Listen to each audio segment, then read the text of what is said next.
everyone to our PCST webinar this evening, which is all about the journey from science to science communication. We're missing a couple of our panelists, and one of them apparently is trapped in a Russian consulate office, but we're hoping that she'll join us soon because she's been there for 3 hours. And I'm not totally sure what's happening to Nancy. So we're hoping that she will join us as well. But I'm very pleased to start off with the two of our male people today. And that's Diego Golombek. He is from Argentina, and he's a biologist, and he's a communicator and a popularizer of science. He's currently a professor at the National University of Quilmes and a researcher at Concept. Welcome, Diego. And you can correct me if I've got any of those things wrong. I would also like to welcome, sorry, Diego, have I got any of those things wrong? No, perfect pronunciation in Spanish. Perfect, really. Oh, really? No one's ever told me that before about my Spanish. So we'll see how we go. I'd also like to welcome one of our own scientific committee members, and that's Dr. Ap Jayamaran from India, in particular from Mumbai. AP has actually had quite a varied history, which is probably true of all of our panelists today. And that is that he's been a nuclear scientist for much of his life, but he's also been involved in water technology management in Singapore. He's been involved as a dean in management studies, and also he's been chairman of the Indian Institute of Material Management in Mumbai. He's currently retired, but he doesn't really sound to be retired because he's currently chairman of the National Centre for Science Communicators in India. He's president of the STEAM Academy. He's a trustee of the India Development Foundation, and I could go on. But welcome, AP, to this session. It's lovely to have you here. Thank you, Jenny. Thank you. And it's lovely to have people here from around the world to this PCST members only session. For those that have just joined us, we're waiting for a couple of our other panelists to come and join us, and we're hoping that they'll join us soon. And as soon as they do, we'll bring them into the conversation. For those who don't know me, I'm Jenni Metcalfe, and I'm president of the Public Communication of Science and Technology.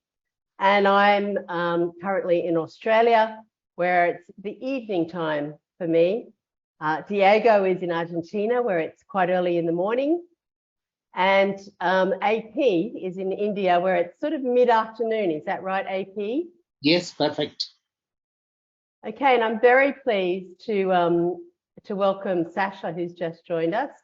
I'm not sure if she's in the consulate office or not, but I'm going to add her to the. I've asked her to start her video, and as soon as she has, we'll be able to get her on as well into our session. But while we're waiting for her to turn on her video, she may not be able to if she's still in the Russian consulate. No, I'm out. Oh. She's out. She's out. I can add her. Sorry for being late. Oh, that's I'm all not right. very much in the office, but at least I did what I had to, so it's okay. Great to see you. So, Sasha, you've been there for 3 hours in the Russian consulate. What have you been up to? I just needed a small certificate that I can get married, but it took 3 hours. Oh, okay. Well, congratulations. It's okay. I hope you I mean, I got it. So that's the important part. Okay. Well, I can see that it's daylight where you are, and obviously late morning, I think. So welcome to our session, Sasha. Dr. Alexandra Borissova is from Russia, but now living in Italy. She started her life as a physical chemist and is now very much into science communication and also science journalism. So welcome to the session, Sasha. Now, my first question for the three of you is, you come from 3 different scientific areas. So I wanted to ask you, what got you involved in that scientific area? So for Diego, you're involved in biology we'll talk, and I'll get you to talk a little bit more about biology shortly. AP, you're a nuclear physicist, and Sasha, you're involved in physical chemistry. So 3 quite different areas. So first of all, tell us how you got into that scientific area. So I might start with you, Diego, in terms of tell us about how you got into biology. Was there a moment when you thought, I want to be a biologist and wanted to specialize in a particular part of biology? There you go. Yeah, sure. I'm not really sure about how I came into biology, but I've always been fascinated with time, with the concept of time and the science of time. So once I got into biology and learned that there was also time within biology, I was really fascinated. And that's called chronobiology, which is the biology of time, the biology of biological rhythms and biological clocks. So when I learned about that, it was about a second year into my career. And since then, I've been looking for lost time, to say it in a way. So I'm looking into biological clocks, how we measure time, and how that is involved with all of our physiology and behavior. But the first question about how I got into science, I'm not that sure. My dad was a chemist. I'm sure that he was quite an influential person for me. But it took me quite some time to get really into science after I went to university. So that's a little bit of the story. I came from other backgrounds, more artistic, humanistic, and then I moved into science and the science of time. So what stimulated you to get into the science of time? And are we talking about how I felt when I reached my mid to late 30s and realized I hadn't had children? Is that what you're talking about, or is it something completely different? No, that's another kind of biological clock, which is a popular sense of looking at your physiology, specifically women. But no, this is actually how we measure time in the realm of days and nights, and maybe seasons. But specifically days and times, we have a circadian clock, which measures about a day, and hence we know if it's day or night outside, and all of our body fine-tunes into that, is synchronized to that. We have evolved in a rotating planet, and that kind of time has been imprinted into our genes and all of our behavior. That's the kind of time I'm looking into. Excellent. All right, AP, nuclear physicist. What motivated you to get into the area of nuclear physics, which are 2 things that I really don't understand, because I too come from a biological background. Well, to enter into the normal scientific field, the standard model in my country everywhere is to have a PhD.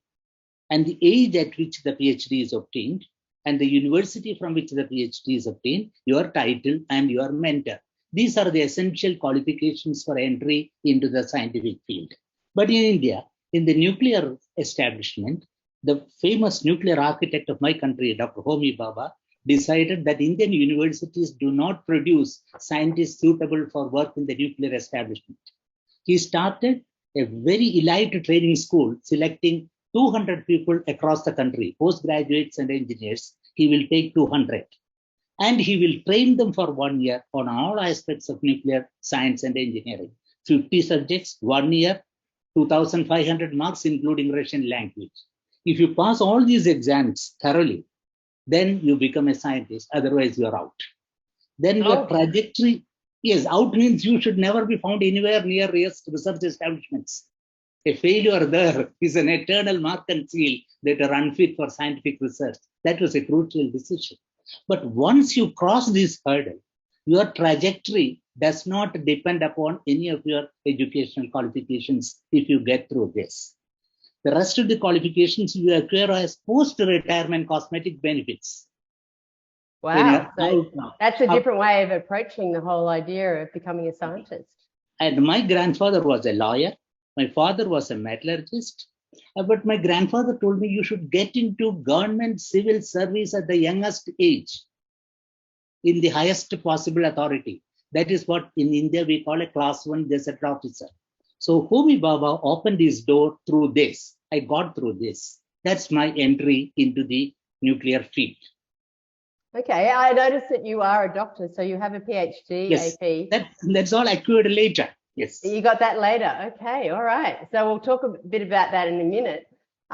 Sasha, you're a physical chemist, and obviously where you are is a lot warmer than where I am at the moment.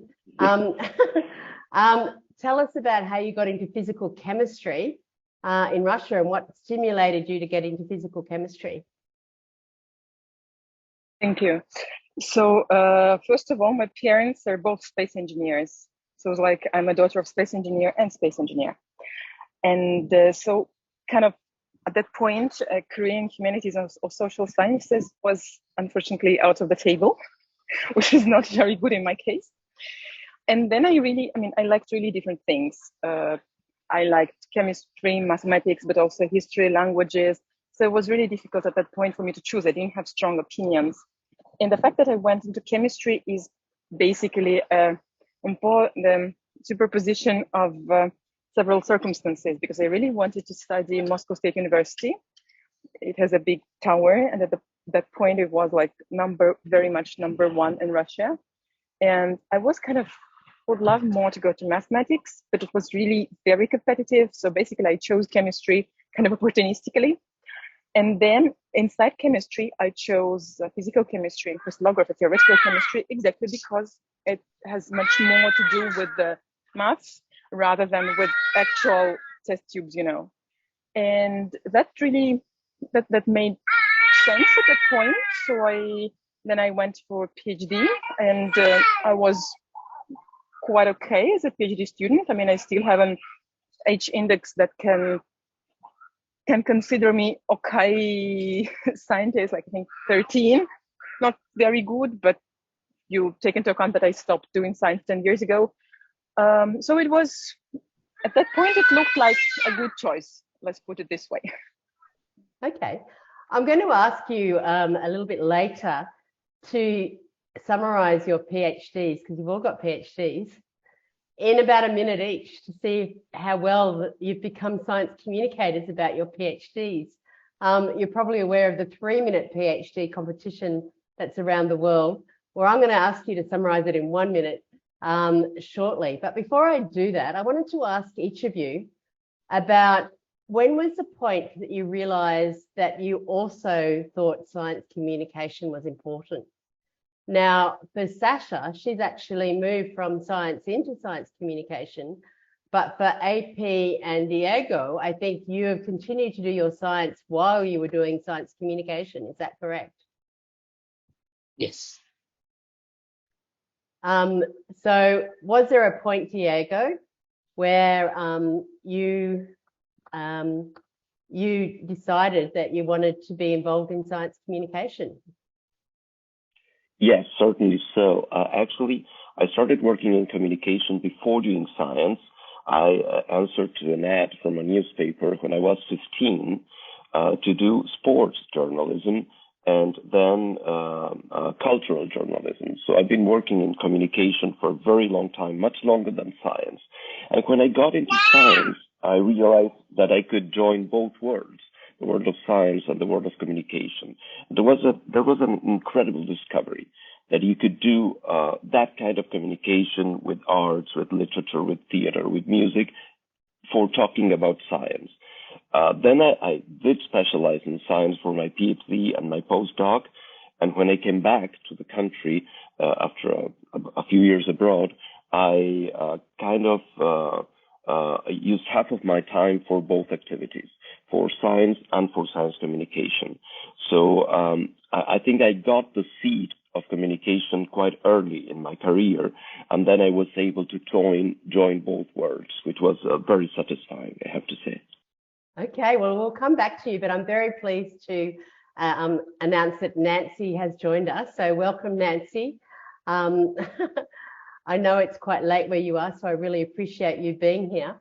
Nancy's involved in teaching science communication and supervising PhD students at Otago University in New Zealand. But let me tell you, when I first met Nancy was many, many years ago, when she was an agricultural scientist working in pulse legumes at a Mediterranean Agricultural Research Centre in Western Australia. And I remember contributing a couple of recipes to a book she was doing on science, on recipes using pulses like legumes and chickpeas and lentils and so on. And that was my first introduction to Nancy as an agricultural research scientist. So welcome, Nancy. And before we go back to the others to talk about how they got into science communication, perhaps you could tell us what inspired you to initially become an agricultural scientist. Okay, thank you. And apologies, I had an hour out. I'm so glad that you've already started, because I thought we were starting an hour later, which would have been really, really late. So thank you. So my first degree, Jenny, you probably know, but others might not, that in my undergraduate years, I studied botany, and I love plants. So then I went from botany, I got a scholarship to study iron uptake in soybeans. So I became an agricultural scientist, as opposed to the other scholarship that I was looking at was to look at strawberries. So I could have become a horticulturalist, but instead I became an agricultural crop nutrition and crop physiologist. And this is the book you were talking about, which was how I got into science communication and what inspired me. I was on soft. I've still got that book, Nancy, and I went up to my kitchen to find it, and I couldn't find it in a hurry. But yes, I wanted to. I'm so glad that you had that. Well, I have to say, Jenny, I think it is. I'd like to think that it's aging gracefully, like some of the contributors to it are as well. Yeah, because it was published last century. Oh my God. So sorry, I'm out of sync here, but I'm telling you about how I became an research scientist. Yeah, what inspired you to get into botany and then agricultural science? Was there any moment or well, I remember being in high school. I mean, I've always loved plants, and my father was a mad keen gardener, et cetera, et cetera. So I don't really know when it started, but I do remember a particular time in high school. I liked my biology class. I loved my biology classes, and I had a really cool, crazy biology teacher in high school. But he was quite into reptiles and animals. And I knew pretty early on, when I started to dissect something, that I was not going to ever be a zoologist. And my grandmother, who desperately wanted me to become a medical MD, a medical doctor, I went and volunteered at a hospital.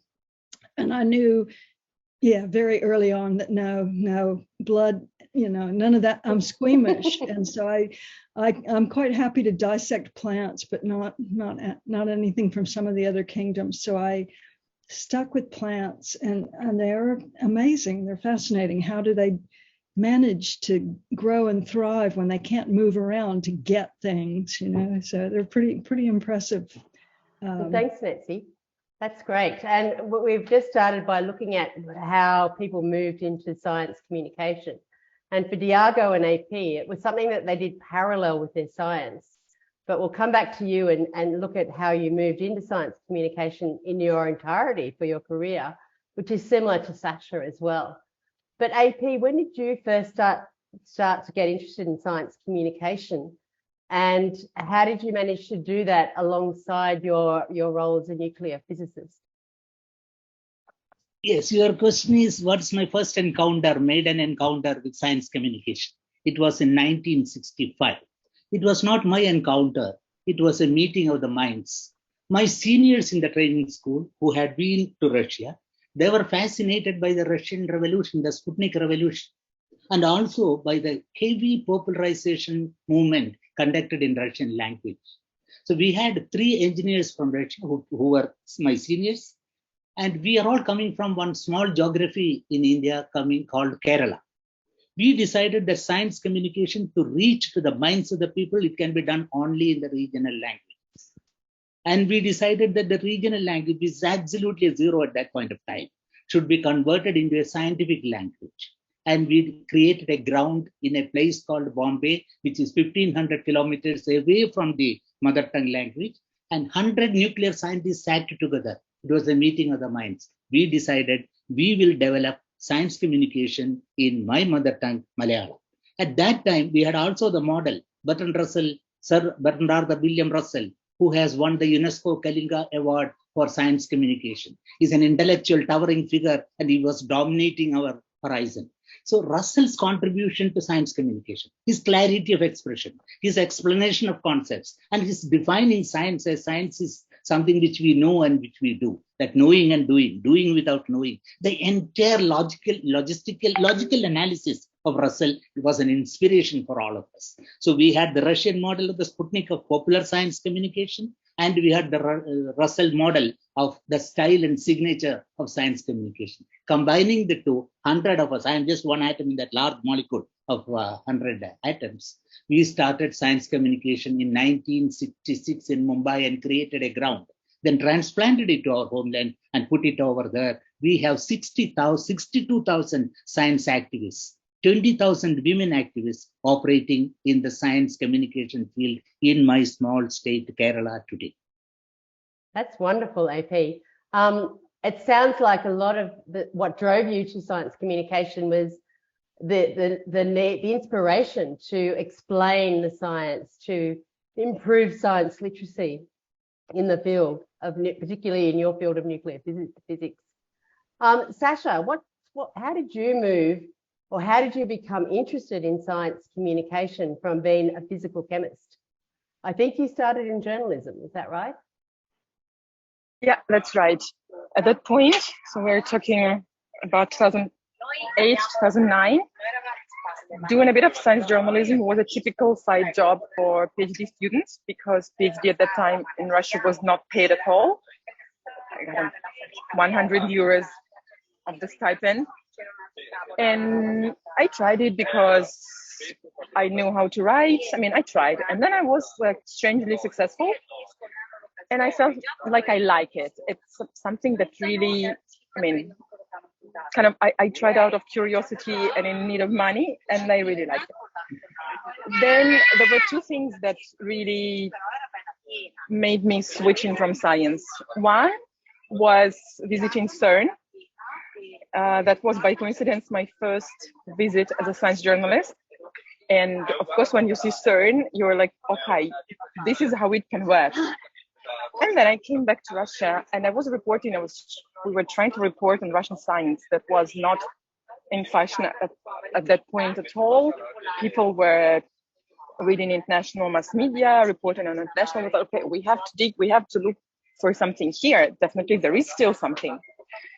And then we discovered that it is so difficult to, I mean, even if you find also important publication, put it in PNAS, in Science, in Nature, in a good journal, then you are stuck there, because there would be a name, the corresponding author, but the corresponding author would be some important member of Russian Academy of Sciences, professor something. He will never answer this email. Then you go to the website of the institute, you look up to other names, and it's difficult to find them because the websites are not very updated. And then normally the person who answers is the first author who would be a PhD student, but he or she would never be on the website for sure. And then once you find somehow this contact person, then we talk. And at this point, you only basically produce a press release, which is not the job of science journalists. And then only, 10% of your time you really can dedicate to something good, to ask good questions, to ask other comments, And then we realized that it's not how it has to be. So there should be public information officers. It's like, brushing your teeth. It's a very necessary thing. And since then, I became, with a few colleagues, I became also kind of an ambassador, if you want, of the idea of institutional science communication and making, I'm really touched that AP was impressed by Sputnik. But the problem is that when I came to that field, basically 50 years later, it was, I mean, you can read this in details in the lovely book done by PCST about science communication around the world. We contributed a chapter about Russia, and we really tell the story how it has ups and downs, and now we are kind of going down again. And these two things were turning point, like Cern as a reference, and the situation in Russia that is basically an empty field. So you have to do a lot to start it up, but when you start it, you have a lot of places where you can apply yourself. That was really stimulating, and this is how I went in and never left and never regrets. Okay, it sounds like it was all about opportunities for you, Sasha, about finding those opportunities and making them work for you, which is fantastic. Now, Nancy, you mentioned that the Pulse recipe book, but you've gone from being an agricultural scientist to being a science communication, not only practitioner, but also a teacher and a scholar. So what motivated that move down from, not down from, but across from science into those other fields? Oops. That's my alarm telling me to get on.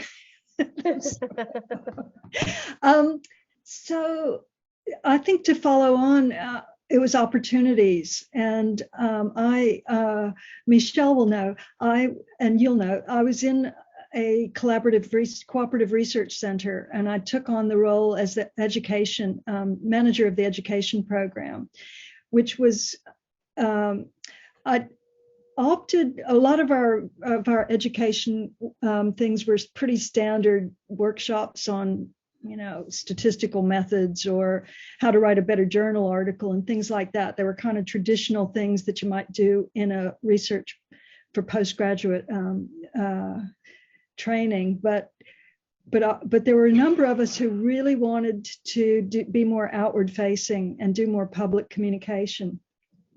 And as you would know, in Australia, there was a feeling that there was a disconnect between urban populations where most people lived and the agricultural production, which is such a big component of Australian culture and economy. And so the passion for pulses came about because we thought that one way to get that message across that agriculture is about, it's about more than driving tractors around a paddock, that there's a lot of research that actually goes into our agricultural production, but and to present that information in very bite-sized morsels that people could readily digest while they're stirring the pot on the back burner. And so we produced that, and I have to say this is the most fun project I have done in my life, I think, and possibly ever will. And to follow up on the point that was made about the difference between getting your information out there when you have a journal article, that if you get 100 or however many citations for it, you think, oh, that's really good. And we sold over 10,000 copies of this cookbook, and I've still like 20 years later, occasionally, now it's pretty occasional, but still every once in a while I'll get an email or a message or something like that from someone that says, I still use your cookbook, and it changed my life because they eaten more vegetables and stuff. And you just think, oh, wow, I wish I had more impact with some of my scientific research, but it's chalk and cheese, really. So, Nancy, you mentioned a couple of things that I think are important. One is the fun aspect of science communication. And the second thing is the ability to change lives in some way. So, Diago, you've become a bit of a science communication celebrity in Argentina, and in fact, in Latin America. I get a sense you have a lot of fun with it, because I also read that you won an Ig Nobel Prize for discovering that hamsters recover from jet lag more quickly under the effects of Viagra? Oh, yeah. That's actually a highlight of my career, definitely. I do have a lot of fun in science and in science communication. Since I work, I do have a job as a science communicator, but it's more than anything pleasure seeking. I have lots of fun because I also started in journalism doing science news, but then I realized that there was a whole world out there for telling science stories. And when you tell science stories, you can use any tool that you want. You can resort to arts and theater and comedy and whatever. So that really is very fulfilling. And in some cases, both paths crossed, like the Ig Nobel Prize. I mean, when you tell somebody that you can cure or treat jet lag with Viagra, it's something that people will kind of think you're making fun of them, right? But it's not. It's real science. It's serious. But it gives you such a wonderful window for communication because people will be interested into that. You'll have their attention. So once you grab their attention, then you can put science into that. Well, we all know that if you start talking about science, people would just run away. So if you have a very good excuse for getting science into their everyday lives, like cooking, like Nancy was saying, and I was wondering and would like you to tell me why the title of the book, why is it A Passion for Pulses? But you can tell me about that later. But yeah, I really have a lot of fun. And now, for example, I'm now doing a late night show on the TV, on national TV, and it's kind of a Saturday Night Live show, but with science. And I never thought that was possible, that to really have fun and people having fun and doing a TV show on science. So there is a way there which I'd like to exploit much more, and I couldn't do it otherwise. Like I have a lot of fun in the lab, and I could not do science communication in a serious or not serious, solemn way. So I'm really happy about that, being able to sing science or do science theater for communication, which is an absolutely wonderful tool for gathering people. So Ria, I think that it is fun and it should be fun. It should be entertaining. Sometimes we forget about entertainment when we do science communication, and I think that's a mistake, right? It is really infotainment, how people tell it this way. And if you only think about information, you'll do it wrong. And of course, if you only think about entertainment, you'll also do it wrong. You have to combine both. So Diago, do you think you've changed lives through such fun and infotainment? Has it affected people's lives? I hope so. And I do receive a lot of messages, and in the street people tell me so, that in some cases they went into science careers with a little bit of influence of what we've done in books or TV shows or whatever. But that's not the main influence I'm looking into, because I'm sure that people will get into science careers anyway. I'm not sure if we are so influential into turning their vocation, their education. But we need to be influential with people that will not go into science careers. If we do that, then we are really fulfilling our goals, and that happens all the time. Fortunately, I get that said many times, and that's really I'm so proud about that. That's what we can really be proud about. AP, is it fun, or is it about changing lives, or what is it for you, science communication? It is both. In fact, I would take one step from Diago's statement that science enables us to tell science stories. And science storytelling is a genre by itself. For example, in my group, I tell 118 stories from hydrogen to organison.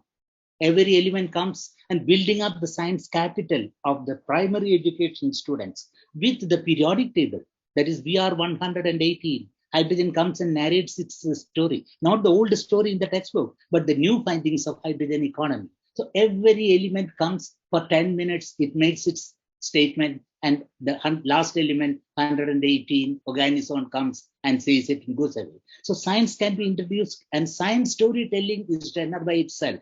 In Singapore, I introduced this in 2005 when they introduced desalination. The membrane technology is explained with a mythical tale. That is, the swan, Indian swan, is supposed to have the membrane capacity to remove sodium chloride from salt water, but it doesn't.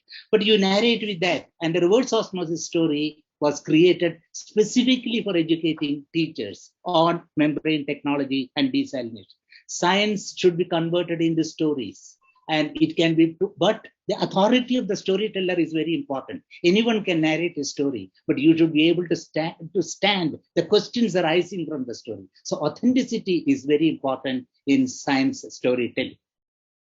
Well, I'm hearing a lot about storytelling. Sasha, you're a storyteller. Is that how you see your role as a science communicator and journalist?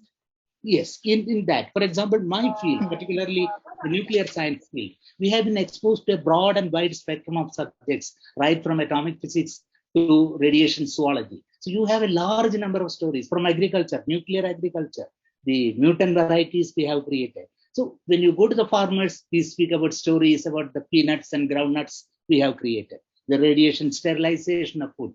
So depending upon the audience, we craft the story. And the story is narrated to them with authenticity because the person has worked in the establishment where it is being done. Okay, so Sasha, what about you? Are you a storyteller? Is that how you see yourself? That's a good question. I actually didn't put it this way. I would say at the beginning, yes, but then for me, it's more about building bridges. So my, say, serious part of my job, or rather than my mission, because at the beginning there were no jobs like that in Russia. So we created jobs for ourselves and our colleagues and our future students and so on. It's really about building bridges, because I never believed in science being isolated from society. I never believed that even if you want, you can construct it this way. So for me, it was about introducing them to one another, because with the years that scientists were not communicating, they grew kind of scared about journalists. They grew scared, really, like, just because they didn't have means to communicate effectively and safely. And at the end, when I started to do institutional science communication as a head of communication of Moscow Institute of Physics and Technology, the great part of the job was this: going to the scientific council, talking to every vice rector, every dean, every professor, but basically to everyone. Our door was always open, and we were talking to, even students could come and have a half an hour talk, because it's students of that university. They are they're super elite of physics in Russia, and they are very thoughtful. So if they got interested, they would come and they would dig into you. They would ask everything. And our practice was we answer everyone, just because if scientists are not in, if scientists do not understand, if they don't feel safe, if they don't feel okay, if they don't feel also responsible, you cannot go any further. You cannot do any PR work or whatever work if you don't have scientists that agree, that are interested. So for me, I think that very inspiration was this: seeing people who started to go into science communication, who started to do their blogs, working with mass media, and really seeing how it works. And this was changing lives, and a little bit changing also the face of science in Russia, because at the end the audience was always there. That's the strange thing, that audience is there, just you have to be able to approach, and that's the trick. Okay, I'm gonna ask Nancy a question, and that is, do you think your background in science has helped you as a science communicator? And it follows on, and I'm going to go around the panel with this. Anna Goldino has asked, is there still a view of scientists that become science communicators being failed researchers? So are you a failed researcher, Nancy? And do you think it helps to have a science background in your role as a science communication practitioner, educator, and so on? no, I'm not a failed scientist. And yes, I do think science absolutely has helped me as a science communicator. I'm sure we come to science communicators, we come to this from so many different directions, but we all bring particular strengths. And for me, one of my strengths is having that science background. But I'm going to follow up with Toss asked a really good question that I think was similar about, do your former colleagues still respect you? Good question. Good question. Most of my former colleagues are retired, so who cares? But but I'm still getting. I still get actual citations of my PhD research, which was many decades ago, and there's still little trickles of.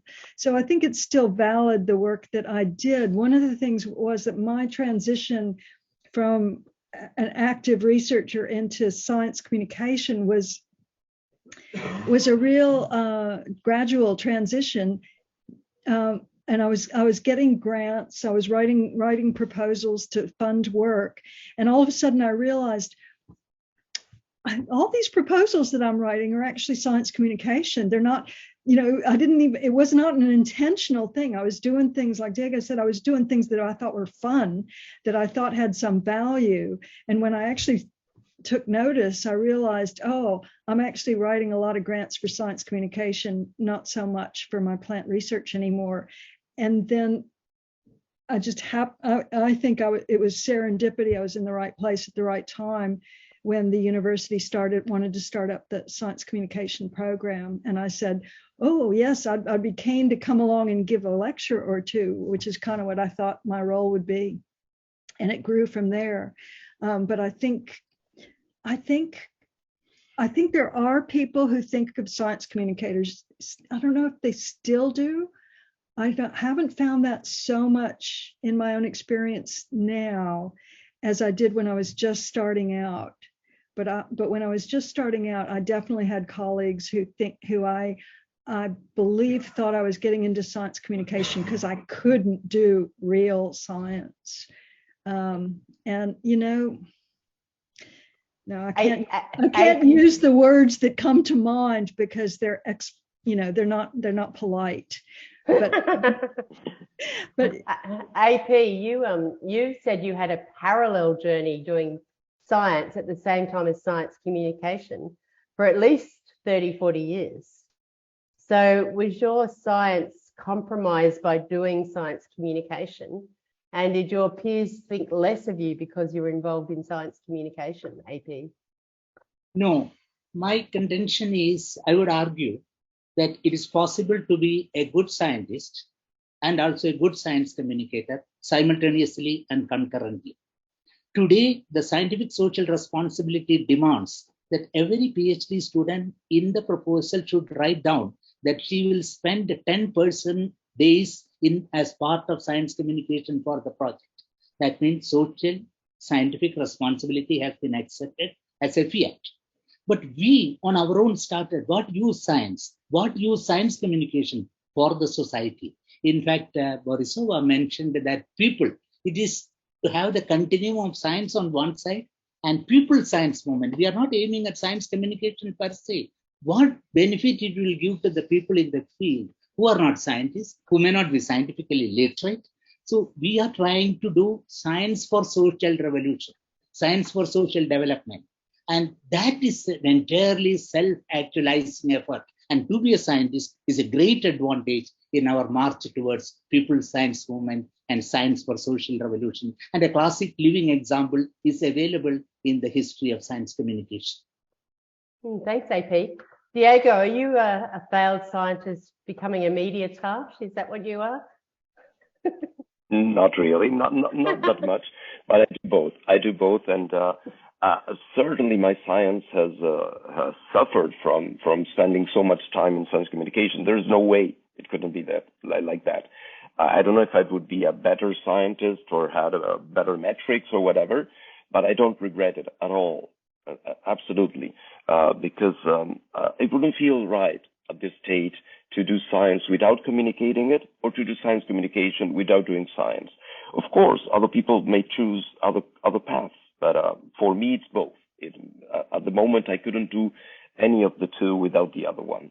I could be a better scientist, whatever better means, yes, for sure, but I wouldn't have as much fun, and I wouldn't be as satisfied with what I'm doing if I did it that way. Diego, does science communication actually help your science at all? A lot, and that's something that when we teach science communication in science schools, I have a doctoral course which is mandatory for science PhD students, and of course we don't want to turn them into professional science communicators. Maybe some of them will, but what we want them is to have good tools for their own science communication, not only for the general audience but for the colleagues as well. Once you manage some of those tools, of course, your papers will be better. Of course, your lectures will be better. Of course, your conferences will be better. So I definitely think it has to be part of the curriculum. As science communicators do need some kind of scientific tools, even if they don't come from a scientific background. And scientists definitely need communication tools for doing science communication and for their science careers as well. Sasha, do you regret giving up physical chemistry and becoming pretty much full-time a science communicator journalist? No, not at all. I mean, maybe I was a failed scientist while I was. Now I am. I'm sorry, you're freezing there, Sasha. I think she said. Sorry. I think you agreed that you're a failed scientist. Is that what you said? Am I back now? Yes, you are. Did you say you were a failed scientist? I was when I was doing science, despite I was quite successful. But now I am better, definitely, in everything. And sorry, there is Leo here. And it's such a nice experience, you know, really the feeling that you found where you belong. And I really want to connect to Nancy's words that you're in the right place in the right time. And it worked so well that I'm very happy that I have background in science. I do not regret these years. They were very useful, especially at the beginning, very useful to build bridges with scientists, to have their trust.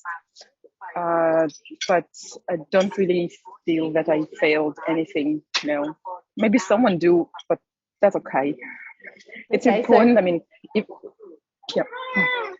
So it doesn't sound like we have any failed scientists here. We have scientists who continue doing science and are richer for it.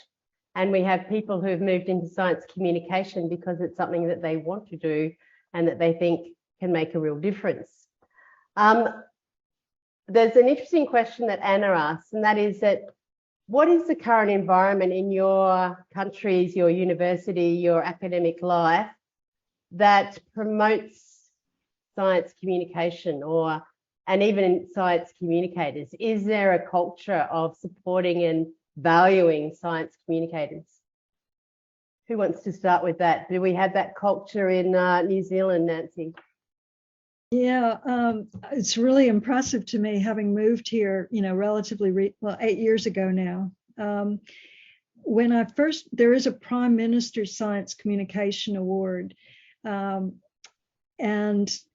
so it you know, and it's up there with the Prime Minister's Award for Science Achievement and Early Career Scientist and Science Communicator. It's one of these, and Science Teacher. I think there's maybe four different awards, and Science Communicators is one of them. But interestingly, there has been a change in this brief time that I've been in the country. When I first came here, the award was only given to scientists who communicate. And in the last few years, it's actually gone to people who are science communicators. So there's this slight shift and a recognition that this is a profession, that there are people who are professional communicators and who are excellent at it and deserving of this award. So that's been an interesting change.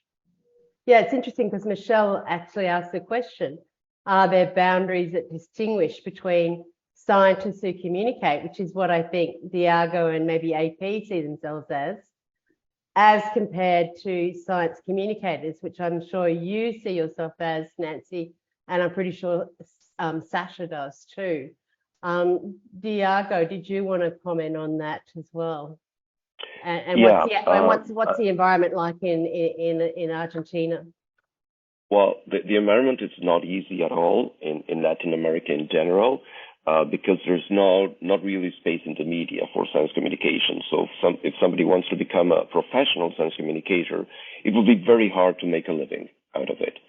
As for the boundaries, I think they're becoming stronger. They're not blurring.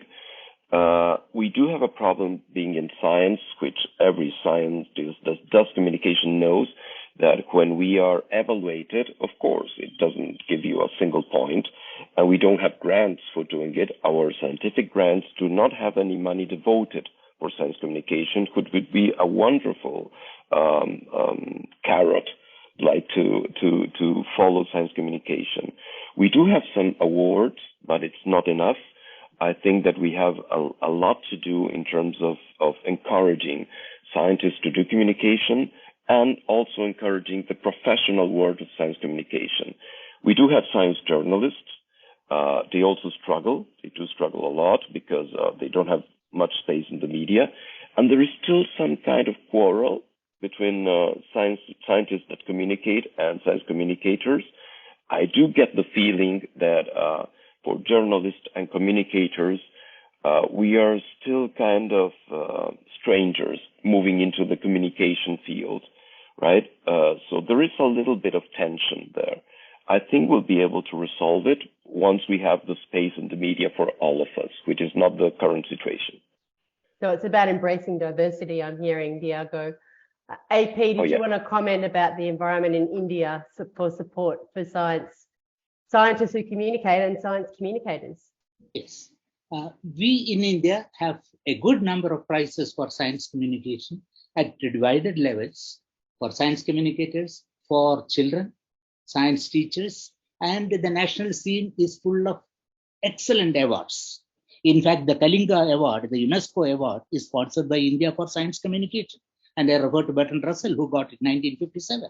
One of my senior people, senior scientist, he also got it, not for the scientific work, but for his science communication work.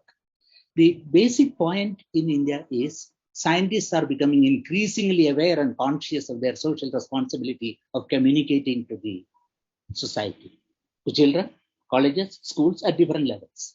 And the authority which they get when they speak to children is something which you cannot erase. For example, there are full of opportunities. No scientist can say, I didn't get enough opportunities to communicate.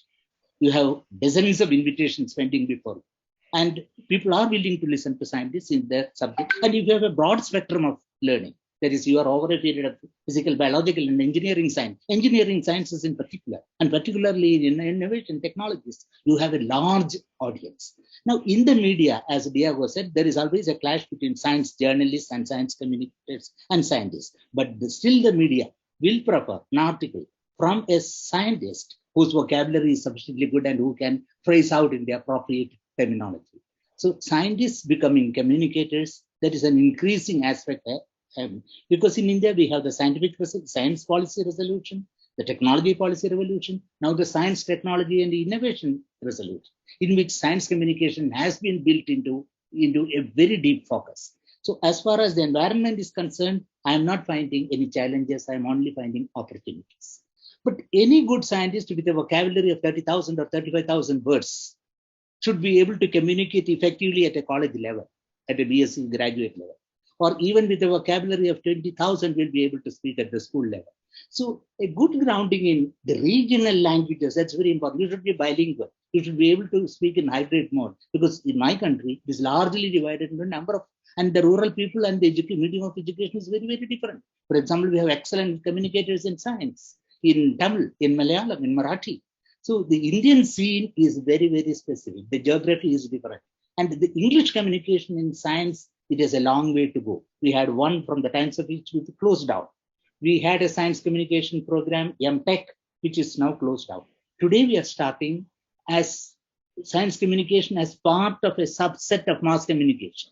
Because if you directly start a MSc course or a MTech course in science communication, the universities are not accepting it readily. So this year, we are trying to introduce this into the mass communication media students, one subset. That's the way to enter.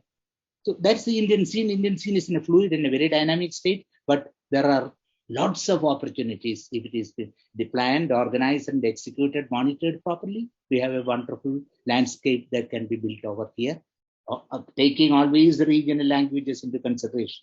Science communication in India is not science communication in English alone.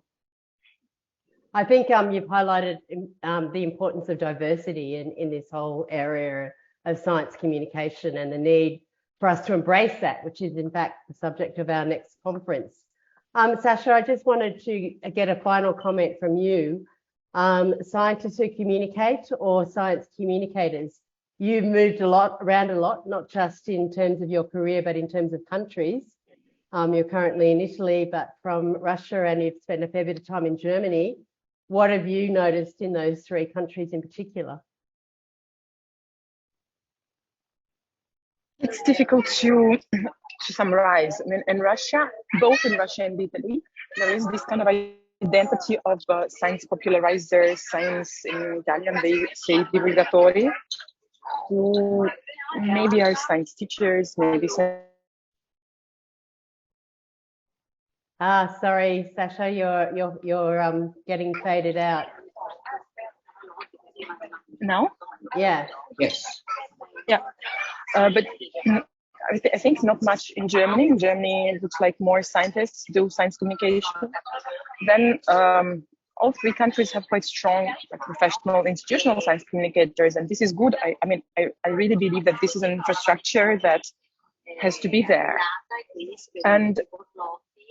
But when you grow this kind of social class of people who just do communication when being scientists, I think it's a little bit blurring the border, right? Because you're not a scientist, so can you speak from science? I don't know. For me, it's an open question, and so for me, it's important. I mean, I do some science communication as a scientist. I mean, and now I'm finishing a book with another crystallographer, much more important than me, in Russian about crystallography. That used to be my field of science, right?